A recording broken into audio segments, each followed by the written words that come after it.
জানি জানি বিবাহবার্ষিকীর ভিডিও দিতে কিছুদিন টাইম লেগেছে, তার জন্য মন থেকে ক্ষমা চাইছি। হ্যালো বন্ধুরা, আমি প্রীতি, আর সেটা তোমরা এতদিনে সকলেই জেনে গেছো। আজ জানো তো বিবাহবার্ষিকী, তাই মেনুতে প্রথমেই চিকেনের কথা মাথায় আসে। তাই আজকে কাকু চিকেনটা রান্না করবে, তাই আমি যা যা চিকেনে লাগবে সেইগুলি হাতে হাতে করে দিচ্ছি।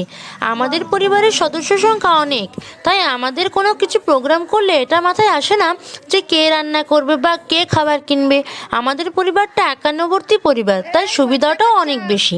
যেমন ভাবতে হয় না যে আমাকে একাই সব কাজ করতে হবে, সবাই মিলে মিশে কাজ করে থাকি। আর যাদের এরকম জয়েন্ট ফ্যামিলি তারা বুঝেছে মানুষের সাথে কিভাবে ভালো থাকা যায়, কিভাবে খাবার ভাগ করে খাওয়া যায়, কিভাবে মানুষের সাথে ব্যবহার ঠিক করতে হয়। আমার মনে হয় একা একা ফ্যামিলিতে যারা আছো তার থেকে জয়েন্ট ফ্যামিলির মানুষ বেশি ব্যাপারটা জানবে। কমেন্টে জানিও যে এখানে কাদের কাদের ফ্যামিলি আমাদের মতো বড়। আর জানো তো, দিদি আর জিজু অ্যানিভার্সারিতে এত এত এত মজা হয়েছিল যে তোমাদেরকে আমি সেটা দেখাতে পারবো না, কারণ আমার কাছে কোনো সেরকম লং ভিডিও নেই। তবে হ্যাঁ, এই শর্টসের মাধ্যমে কিছুটা হলেও শেয়ার করতে পারবো।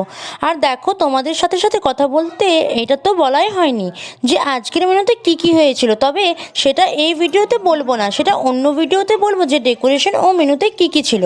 তার আগে বলি, আমার জিজু আর দিদিকে কে কে আশীর্বাদ করলে, আর যারা বড় আছো তারা আশীর্বাদ করো যে যেন তারা সারা জীবন পাশে থাকে আর সুস্থ থাকে। আর যারা ছোট আছো শুধুমাত্র ভালোবাসা দিও। দেখো প্রায় অনেকটা রাত হয়ে গেছে, আর কিছু বেশি কথা বলবো না, তাই রাতের খাবারটা খেয়ে আজকের লং মিনি ব্লগটা শেষ করছি। Bye bye. আর বলো তো, মুরগির মাংসের রংটা কেমন হয়েছে?